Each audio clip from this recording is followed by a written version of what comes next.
মাটি ফেটে ভাগ হয়ে যাচ্ছে আফ্রিকা মহাদেশ, তৈরি হচ্ছে নতুন সাগর। কপালে চিন্তার ভাঁজ পড়েছে ইসলামী বিশেষজ্ঞদের। এটাই কি তবে কিয়ামতের আরেকটি আলামত? প্রিয় নবী হযরত মুহাম্মদ সাল্লাল্লাহু আলাইহি ওয়াসাল্লাম সহিহ মুসলিমের হাদিস নম্বর 2877 বলে গিয়েছেন যে কিয়ামতের সময় পৃথিবীর বড় বড় পরিবর্তন এবং ভয়ঙ্কর ঘটনা ঘটবে, যার মধ্যে একটি হলো জমিন ফেটে যাওয়া। তাহলে আমরাই হব পৃথিবীর শেষ জাতি। বৈজ্ঞানিকরা আফ্রিকার এই জমিন দুই ভাগে বিভক্ত হওয়াকে কি বলছে, এই সকল ঘটনা নিয়ে সাজানো হলো আজকের এই ভিডিওটি। এর সাথে আরো কিয়ামতের এমন 5টি বড় আলামত সংঘটিত হয়ে গেছে, সে সম্পর্কেও আপনাদের আজ অবগত করব। তাই প্রিয় দিনী ভাই ও বোনেরা, সাবধান হন আজ থেকেই।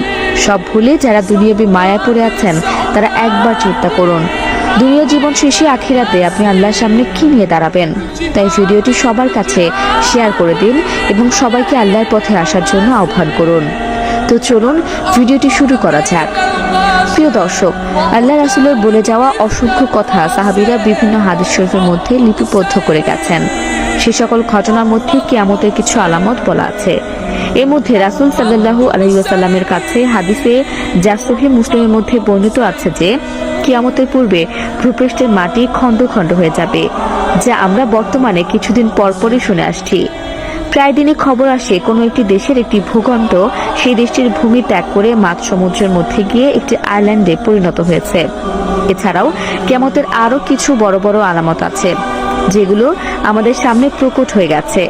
তার মধ্যে একটি আলামত বা কিয়ামতের সূচনা হলো মহানবী সাল্লাল্লাহু আলাইহি ওয়াসাল্লামের মৃত্যু।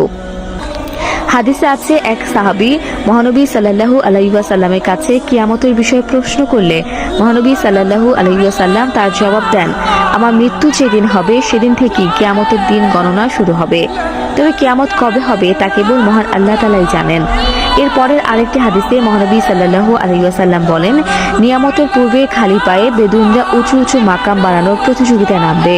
এবং বর্তমানে আমরা দেখতে পাচ্ছি মহানবী সাল্লাল্লাহু আলাইহি ওয়াসাল্লাম খালি পায়ে বেদুইন বলতে সেই সৌদি আরবের বাসিন্দাদের বুঝিয়েছেন, তারা যারা একসময় খালি পায়ে মরুভূমির মধ্যে ঘুরে বেড়াতো, তারাই এখন বিশ্বের সর্বোচ্চ বহুতল ভবন নির্মাণে সফল হয়েছে।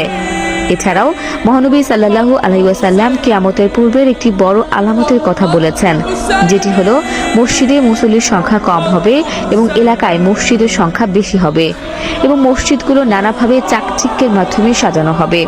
বর্তমানে আমরা তাই দেখতে পাই। প্রতিটি পাড়া মহল্লায় একাধিক মসজিদ স্থাপন করা হয়েছে এবং এক মসজিদ কমিটি অন্য মসজিদ কমিটি থেকে এগিয়ে থাকার জন্য নিজের মসজিদটাকে বিভিন্ন চাকচিক্যময় তৈজসপত্র দিয়ে সাজিয়ে রাখছে। এছাড়াও কিয়ামতের আরো একটি বড় আলামত হচ্ছে ফোরাত নদী। মহানবী সাল্লাল্লাহু আলাইহি ওয়াসাল্লাম হাদিসের মাধ্যমে আমাদেরকে জানিয়েছেন যে কিয়ামতের পূর্বে ফোরাত নদী শুকিয়ে যাবে এবং সেখান থেকে স্বর্ণের পাহাড় ভেসে উঠবে। হয়তো স্বর্ণের পাহাড় ভেসে ওঠেনি, তবে ফোরাত নদী শুকিয়ে যাচ্ছে এবং তার ভেতর থেকে স্বর্ণের দানা খুঁজে পাওয়া শুরু হয়ে গেছে। তা দর্শক, আজ পর্যন্তই।